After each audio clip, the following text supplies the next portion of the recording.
गड़जातर पंडा हिसाब से आमर मंत्री मोहन चरण माझी जगन्नाथ को दर्शन करने समय आमे पंडा हिसाब से परिचय देलु।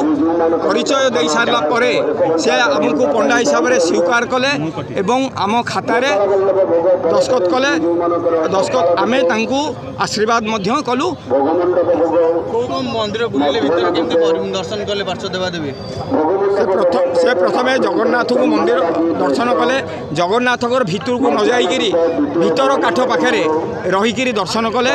तापर मुक्ति मंडप दर्शन कले। मुक्ति मंडप ब्राह्मण मान आशीर्वाद नेले। तापर विमला पाखक जाइकिरी भितर दर्शन कले। विमला आशीर्वाद नेले। लक्ष्मी मंदिर को जाइकिरी लक्ष्मी मंदिर आशीर्वाद नेले। तापर 22 पाछरे आसी 22 पाछ उपर से बसिले एवं आमको तांकर दस्खत आमको देले। से आमको दक्षिणा यथाशक्ति दक्षिणा हिसाब से आमको से देले।